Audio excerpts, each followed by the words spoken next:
Voilà, dans cette séquence, je vais vous présenter la fonction Smart Télé qui rend la télévision un peu plus interactive puisqu'elle ne reçoit non plus que de l'information, mais elle peut également communiquer. Je m'explique, tout simplement, comme elle est connectée en réseau, soit par Wi-Fi, soit au niveau filaire, par du RJ45, ça permet de balancer par exemple des photos qui sont ou des vidéos qui sont sur un ordinateur, ou des documents, enfin comme on veut, et de les balancer directement sur la télévision sans utiliser on va dire un support amovible comme une clé USB de stockage. Donc voilà, ça permet également, si vous êtes en train de regarder le fameux super clip et qu'on sonne à la porte ou vous devez aller dans une autre pièce, si vous avez un iPad par exemple, vous pouvez balancer l'information qui est diffusée sur la télévision sur votre iPad et vous pouvez continuer d'aller voir l'information qui est diffusée dessus. N'étant pas équipé d'iPad, je ne peux pas vous confirmer que ceci marche parfaitement. Néanmoins, je vais vous présenter ce que l'on a pu jusqu'à présent tester. Tout simplement, alors la fonction Smart Télé, elle est très simple, la voici.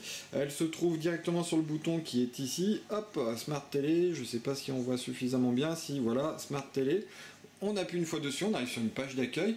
Alors je vous avoue que c'est la troisième fois que je recommence la vidéo parce qu'on a de nombreux plantages dû au navigateur internet. Je vais pas commencer par celui-ci, je vais commencer directement pour vous présenter. Là on était sur la chaîne justement des 17, on l'a ici donc en haut à gauche. On peut aller faire directement des recherches d'applications ou d'informations en centre. Sur la droite, le petit widget météo, date, heure, et puis la température qui fait dans notre ville actuellement un beau 7 degrés, voilà, en plein mois de novembre.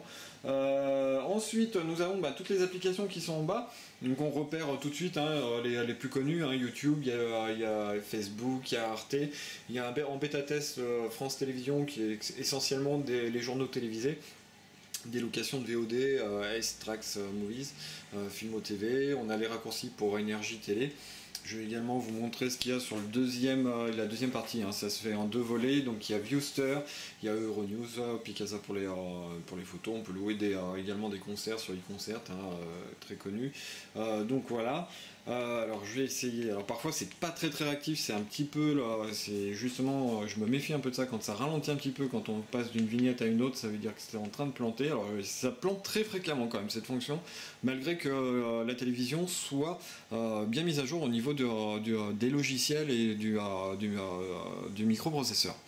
Donc du coup, ce que je voulais vous montrer, c'était par exemple qu'il était possible de télécharger les applications pour en rajouter.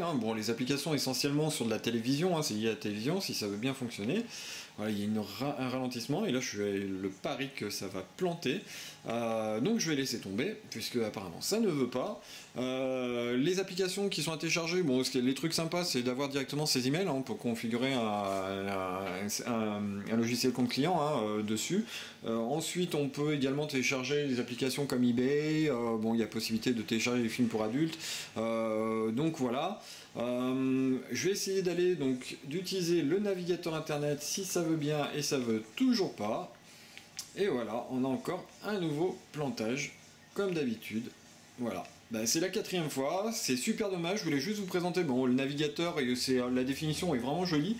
Je voulais vous présenter, j'abandonne du coup, là ça fait une bonne demi-heure que je suis dessus et ça plante systématiquement, je comprends pas pourquoi, on a redémarré la télé, on a tout fait.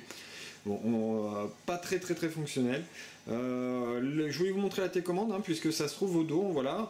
Au dos, donc on a le petit clavier, alors bizarrement qui est en QWERTY. Alors je sais pas si c'est lié au fait que ce soit une télévision d'ADC, mais en tout cas il est en QWERTY alors que la télé est en AZERTY. Donc quand on veut faire un Q, c'est un A qui apparaît, et quand on veut faire un A, c'est un Q. Donc au final, ce qu'on lit n'écrit pas ce qu'il y a à la télévision. C'est super pénible et impossible à paramétrer. Donc voilà, allez, je réessaye une dernière fois la navigation. Voilà, la navigation est même plus possible, on peut plus rien faire. Donc là, ça sent le reboot une nouvelle fois de la télé. Est-ce que je peux revenir sur la page précédente? Non, il n'y a plus rien. Donc voilà, je peux même pas éteindre la télé. Donc ouais, non, c'est vraiment pas top de ce côté-là.